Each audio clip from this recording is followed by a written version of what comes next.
denominações dos materiais e fechamento de fato do cânon. Então corresponde aí a esse século, entre o século 3 e o século 4 do ano 300 a 400 depois de Cristo. Então muitas pessoas vão dizer que os livros foram separados e formados ao bel prazer da liderança da igreja. Mas porém, eu quero destacar nesse vídeo pelo menos 4 critérios que foram usados para poder fazer essa separação entre os livros aceitos e os não aceitos. Pelo menos 4 critérios que eram usados para definir se um livro era de fato fidedigno para entrar no cânon ou se não. Outra coisa bastante interessante de se observar sobre a formação do cânon é que os 27 livros que compõem o Novo Testamento, eles eram reconhecidos já antes da formação do cânon. Então, esses 27 livros eles não passaram a ser reconhecidos pela igreja após a formação do cânon, mas eles já eram reconhecidos, e isso você pode observar claramente nos escritos antigos daquilo que chamamos de era patrística ou dos pais da igreja. Você pode fazer leitura de vários livros dessa época que você vai encontrar relatos muito claros sobre o reconhecimento dos livros já do Novo Testamento. Esse é um assunto para um próximo vídeo. Quem sabe a gente pode estar abordando algum dos livros e até mesmo partes de algumas páginas que fazem menção do reconhecimento desses livros. Mas vamos lá ao que nos propõe esse vídeo, que é falar sobre os critérios. Quais eram os critérios? As pessoas dizem que simplesmente ajuntaram, né? Algumas pessoas vão dizer 70, 71 anciões, e fizeram ali um ajuntamento dos livros que acharam por bem e fizeram a canonização, não houveram tempo para uma preparação. Na verdade, não aconteceu tão rápido assim.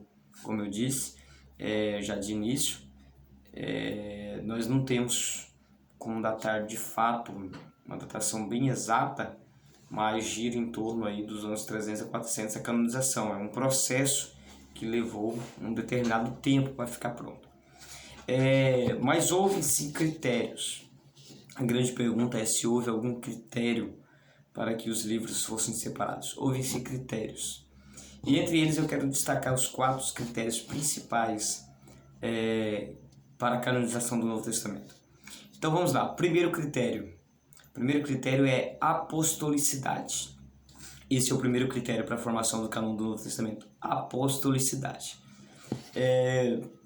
Para um livro ser reconhecido como canônico, para fazer parte deste cânon, o primeiro critério ele tinha que ser apostólico.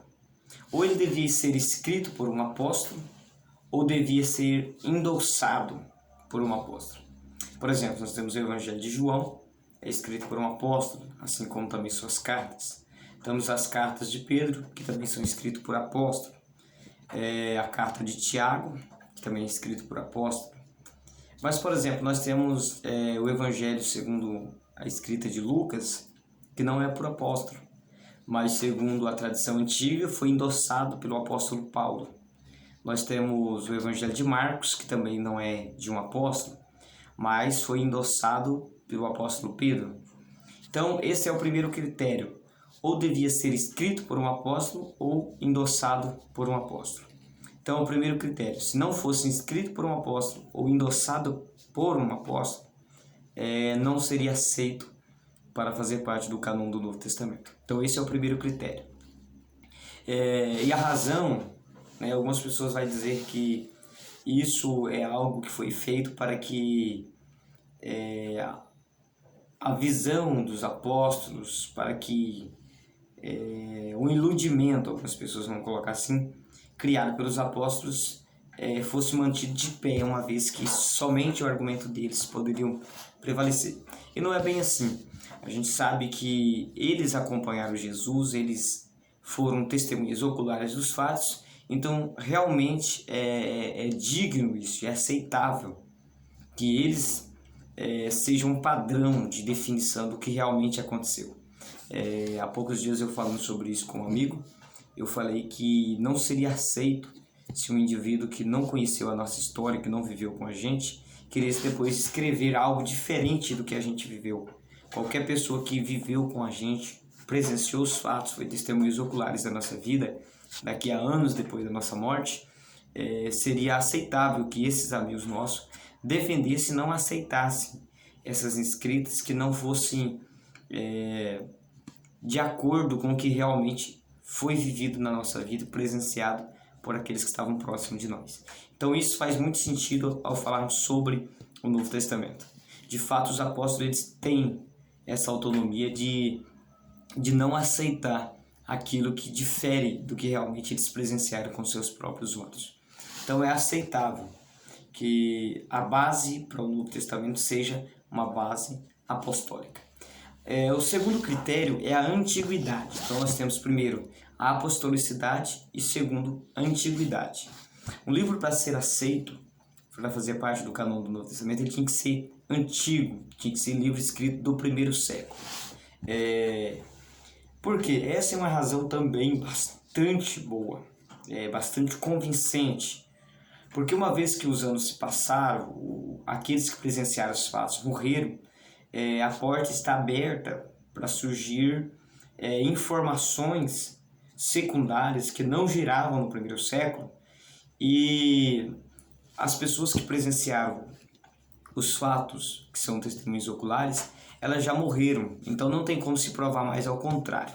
Então as informações do primeiro século, ainda quando as testemunhas oculares estão vivas, elas são bastante confiáveis, porque uma vez que surgissem informações contrárias ao que era verdade, poderia ser logo desmentida por aqueles que presenciaram os fatos, ainda que não fossem cristãos. Uma vez que a geração que presenciou os fatos morreram, então facilmente se consegue impetrar novas questões lendárias, fictícias, no meio das escrituras.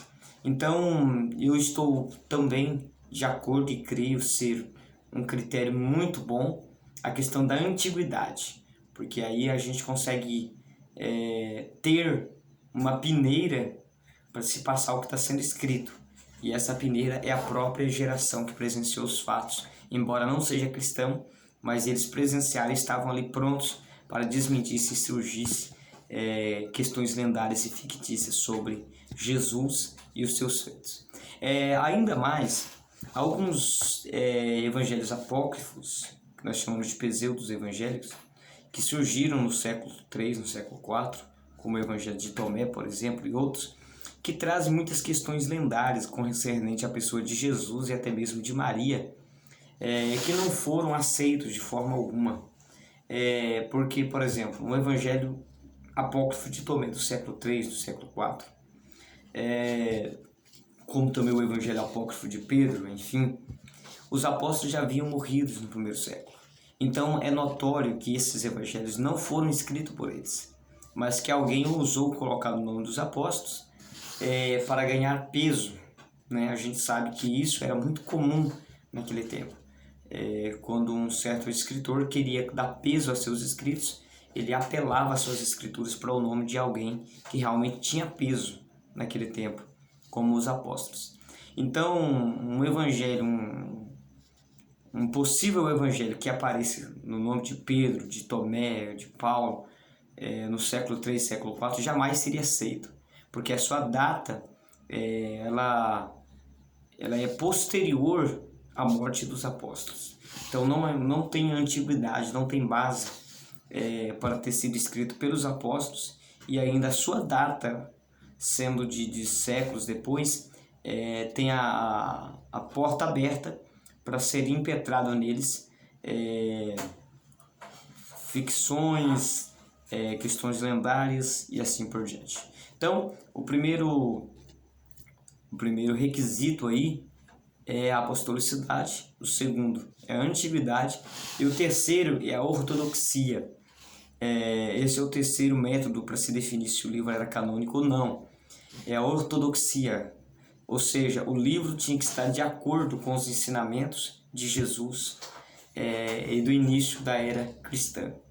Se o livro, por exemplo, nós temos o Evangelho Apócrifo de João, que coloca Maria como intercessora. Isso vai totalmente oposto aos livros antigos, por exemplo, as cartas de Paulo a Timóteo, se não me engano, a primeira carta, capítulo 2, versículo 15, que ele vai dizer que só há um mediador entre Deus e os homens, que é Jesus Cristo, o homem. Jesus também vai dizer em João capítulo 14, se não me engano, verso 6, se não estou equivocado, que ninguém vem ao Pai se não for por Ele. E outros princípios que nós temos nos livros reconhecidos como os canônicos, que mostram que Cristo é o único mediador entre Deus e os homens. Então, uma vez que o Evangelho Apócrifo de João vai trazer Maria como uma mediadora, ele deixa de ser um livro ortodoxo, porque ele não vai a favor, pelo contrário, ele vai contra a ortodoxia que os outros livros trouxeram. Ele vai contra os ensinamentos, ele não favorece aquilo que Cristo e os apóstolos começaram a ensinar. Então esse é um dos pontos também muito interessante para se definir um livro canônico. A ortodoxia, se ele de fato está a favor dos ensinos de Cristo e dos apóstolos, ou se ele opõe a esses ensinamentos. Então esse é o terceiro princípio, é o terceiro requisito para um livro ser conhecido como canônico. E o quarto que eu quero trazer aqui hoje, e já o último também, é a universalidade. Um livro também, para ser reconhecido, ele precisava ser reconhecido universal. Em todas as igrejas precisava haver um reconhecimento de que aquela escritura era verdadeira, de que aquela escritura realmente era apostólica e era confiável. Uma vez que isso acontecia, o livro já tinha uma grande chance de ser canonizado. Porém, isso não era tudo. A universalidade não era tudo. Além do livro ser universal, ele precisava também ser antigo, ser reconhecido como apostólico e principalmente reconhecido como ortodoxo. Então está aí esses 4 métodos principais para a formação do cânon: apostolicidade, antiguidade, ortodoxia e universalidade. Eu quero deixar esses 4 métodos para você refletir sobre a formação do cânon do Novo Testamento e esses 4 métodos que foram utilizados para essa formação. Você que está assistindo esse vídeo, o que você acha desses 4 métodos? Na sua visão, seriam 4 métodos realmente bons, ideais, dignos de aceitação? Ou você acha que não? Que nós poderíamos aceitar livros que não fossem apostólicos, livros que não fossem antigos, que não fizesse ou que não tivesse uma aceitação universal, que não tivesse de acordo com os ensinamentos de Jesus? O que você pensa a respeito? Qual é a sua opinião? Eu, particularmente, estou de acordo. Se eu tivesse autonomia para se opinar sobre a formação do cânon, realmente eu diria que o livro, para ser aceito, tinha que ser apostólico, porque eles vivenciaram e foram testemunhas oculares dos fatos. Tinha que ser antigo, porque senão dá ocasião a livros com conteúdos lendários que não pudessem ser desmentidos. Uma fala muito interessante você encontra em 1 Coríntios capítulo 15, versículo 3 ao 6, quando Paulo fala sobre a ressurreição de Jesus e que ela foi presenciada por mais de 500 pessoas, e ele diz que a maioria ainda está vivo. Ou seja, quando Paulo diz que a maioria está vivo, ele está dizendo, você pode consultar, existe um número considerável de mais de 250 pessoas que presenciou os fatos. Ou seja, o que eu estou falando você pode comprovar com as próprias testemunhas oculares. Não é algo lendário, não é algo que eu estou falando e não possa se provar, mas estou falando algo que os próprios vivenciadores, as próprias testemunhas oculares ainda estão vivas e pode recorrer a elas para tirar as suas dúvidas. Então isso é muito importante. A data, colocar a escrita dentro de uma data onde as testemunhas oculares estão vivas para comprovar os fatos. A apostolicidade, a ortodoxia e a aceitação universal. Porque algumas pessoas poderiam fazer um grupo e dizer, não, nós aceitamos esse livro e querer colocar ele dentro do Novo Testamento. Mas aqui é totalmente diferente. A aceitação devia ser universal. Todas as igrejas deviam ter um reconhecimento pleno do livro.